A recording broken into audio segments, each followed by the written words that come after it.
आज हम लोग हिस्ट्री में आज आगे का पढ़ेंगे। ठीक, अब हम लोग देखते हैं, ध्यान समझिएगा हिस्ट्री में।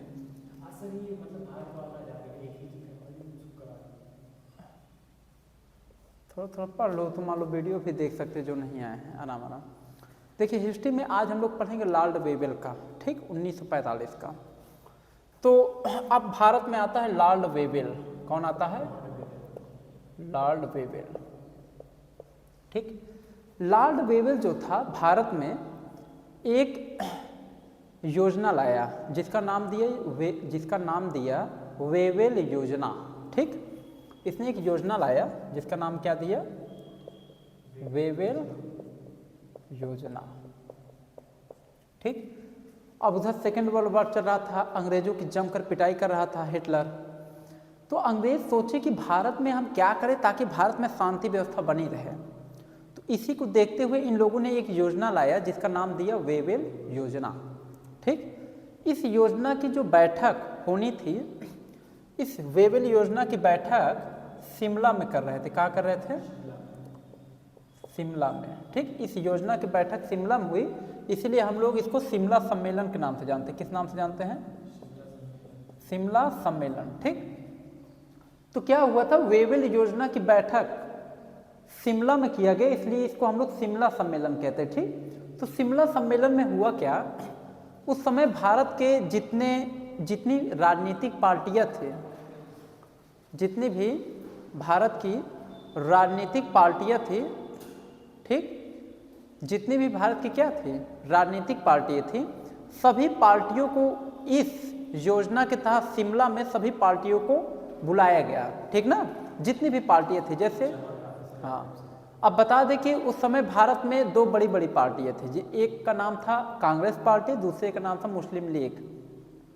तो भारत में जो भी पार्टियां थी सभी पार्टियों को इस सम्मेलन में बुलाया गया। कहाँ पे? शिमला सम्मेलन में।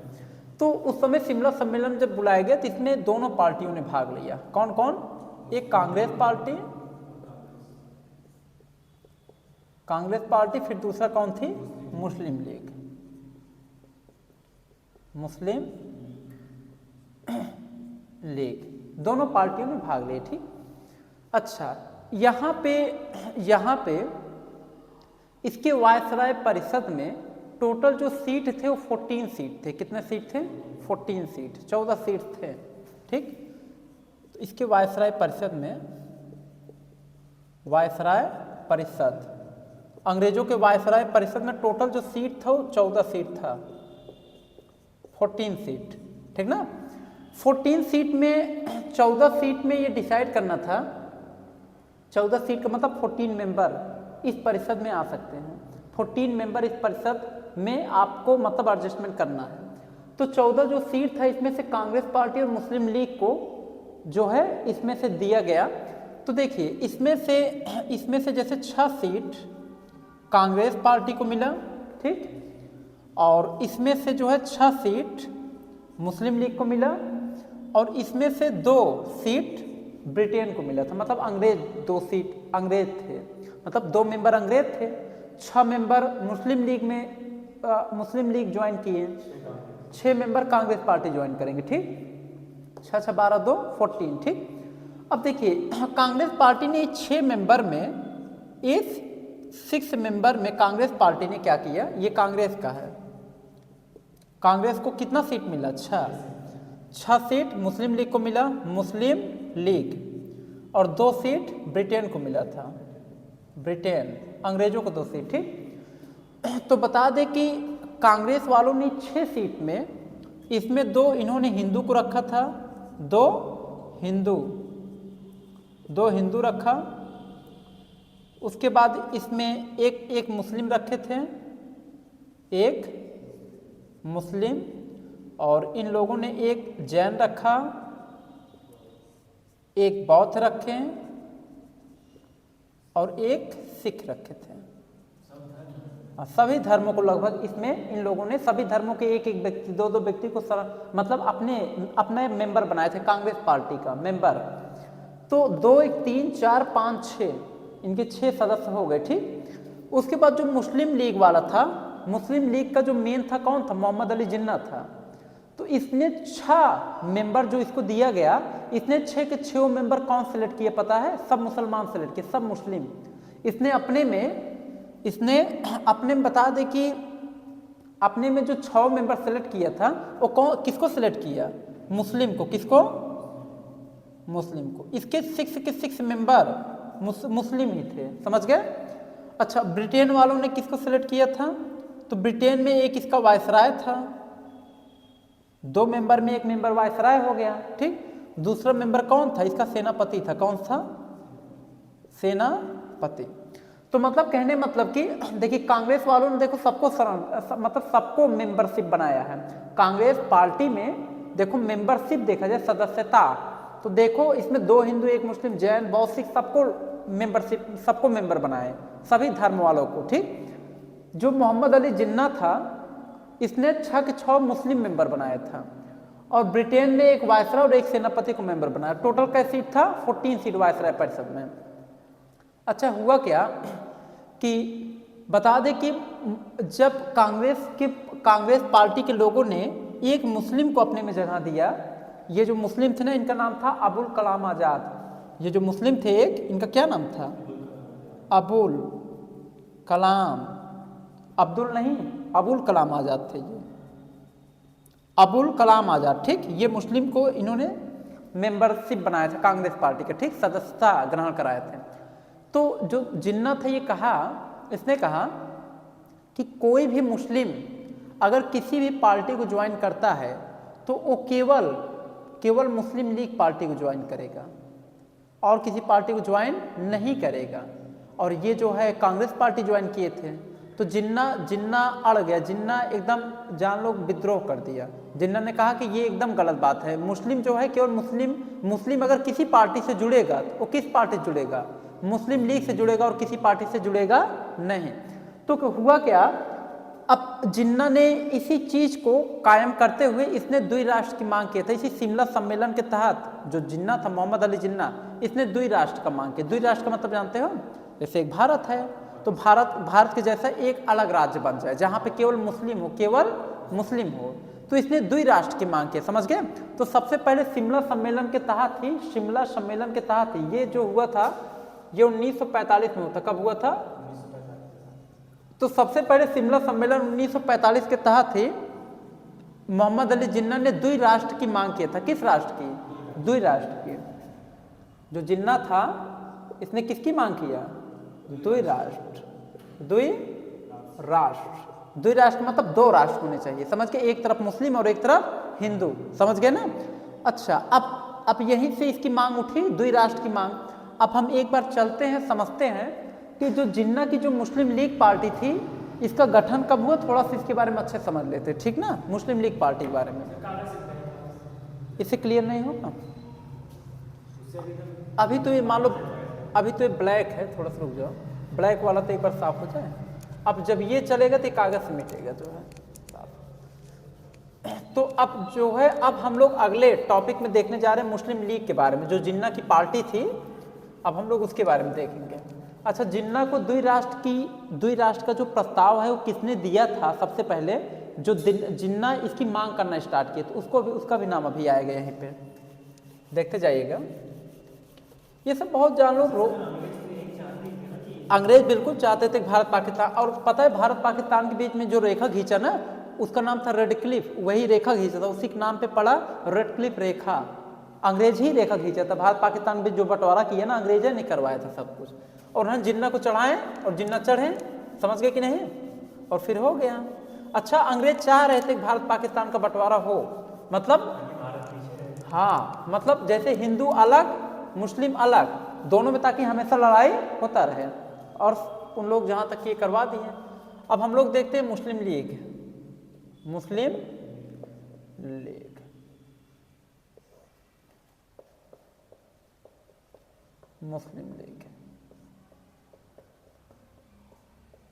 ठीक, मुस्लिम लीग ध्यान से देखिएगा। देखिए बच्चों, इसकी स्थापना, जो मुस्लिम लीग की जो स्थापना हुआ था वो हुआ था 1906 में। मुस्लिम लीग की जो स्थापना हुआ 1906 में हुआ, और कहाँ हुआ था? ढाका में हुआ था। ढाका ढाका में। मुस्लिम लीग की स्थापना 1906 में कहाँ हुआ था? ढाका में इसकी स्थापना हुआ था। अच्छा हम लोग देखें बच्चों, इसका जो मेन था, मुस्लिम लीग का जो मेन लीडर था, उसका क्या नाम था? मोहम्मद अली जिन्ना। मोहम्मद अली जिन्ना। बच्चों बता दें कि इसमें मुस्लिम लीग का एक बता दें कि कांग्रेस का अधिवेशन 1916 में चल रहा था। 1916 के कांग्रेस अधिवेशन, 1916 का कांग्रेस अधिवेशन चल रहा था। ठीक, बता दें कि जो अंग्रेज थे, अंग्रेजों ने इस मुस्लिम लीग में अंग्रेजों ने क्या किया था? जो मुस्लिम थे, अंग्रेजों ने मुसलमानों को पृथक निर्वाचन क्षेत्र देने की बात किया था। पृथक निर्वाचन क्षेत्र का मतलब जानते हैं? जैसे अंग्रेजों ने बात उठाया था दलितों को देने के लिए ना, स्टार्टिंग में उठाए थे कि नहीं, तो बाद में वो सब रद्द हो गया। ठीक, तो उसी प्रकार अंग्रेज बहकाए थे मुस्लिमों को, जिन्ना बहकाए थे। तो अंग्रेजों ने मुस्लिमों को पृथक निर्वाचन क्षेत्र देने की बात की थी। मतलब जिस तरफ मुस्लिमों की बाहुल्य क्षेत्र होगा, जिधर मेजोरिटी होगा मुस्लिमों का, उधर से जो चुनाव लड़ेंगे केवल मुस्लिम ही चुनाव लड़ेंगे। समझ गए कि नहीं? तो पृथक निर्वाचन क्षेत्र दे रहे थे मुस्लिमों को। कौन? अंग्रेज। तो जब अंग्रेजों ने पृथक निर्वाचन क्षेत्र मुसलमानों को दिया, तो कांग्रेस का अधिवेशन 1916 का चल रहा था। 1916 का कांग्रेस का अधिवेशन चल रहा था। जो इसके अध्यक्ष थे उस समय, इस अधिवेशन के, उस समय उनका नाम था अंबिका चंद। अंबिका चंद मजूमदार उसका नाम था। अंबिका चंद मजूमदार उसका नाम था, जो इसके अध्यक्ष थे। ठीक, कांग्रेस अधिवेशन को 1906 के। तो बता 1916 का कांग्रेस अधिवेशन चल रहा था। तो अंग्रेजों जो मुस्लिमों को पृथक निर्वाचन क्षेत्र देने की जो बात उठी, इसको जो है 1916 के कांग्रेस अधिवेशन में इस बात की सहमति दे दिया गया कि चलो, मतलब कि मुस्लिमों को अगर पृथक निर्वाचन क्षेत्र चाहिए तो उनको पृथक निर्वाचन क्षेत्र क्या होगा? दे दिया जाएगा। ठीक, उसके बाद क्या हुआ? इसी 1916 के अधिवेशन में गांधी जी गेस्ट के तौर पे यहाँ पे आए थे। गेस्ट मतलब जानते हो? अतिथि के तौर पे महात्मा गांधी यहाँ पे क्या हुए थे? बुलाए गए थे। महात्मा गांधी इस अधिवेशन में गेस्ट के तौर पे आए थे। ठीक, उसके बाद क्या हुआ? अंग्रेज यानी कि मुस्लिमों को जो पृथक निर्वाचन क्षेत्र मिला, इसको देने के लिए एनी बेसेंट और बाल गंगाधर तिलक, ध्यान सुनिएगा, एनी बेसेंट नाम सुने होंगे इसका, एनी बेसेंट और बाल गंगाधर तिलक, बाल गंगाधर तिलक, देखिए एनी बेसेंट और बाल गंगाधर तिलक ने मुस्लिमों को जो पृथक निर्वाचन क्षेत्र देने की बात थी, वो इन्होंने समझौता करा दिया। कहें ठीक है, मतलब हम लोग इस बात से सहमत है कि आपको पृथक निर्वाचन क्षेत्र चाहिए, तो हम लोग सहमत है, आपको पृथक निर्वाचन क्षेत्र क्या होगा? मिलेगा। ये लोग क्या हो गए? सहमत हो गए। समझ गए कि नहीं? अब हुआ क्या? 1916 के बाद अगला एक डेट आता है बच्चों 1940 का। 1940 में लाहौर अधिवेशन चल रहा था। 1940 में कौन सा अधिवेशन चल रहा था? लाहौर अधिवेशन। ये किसका चल रहा था? ये मुस्लिम लीग का चल रहा था।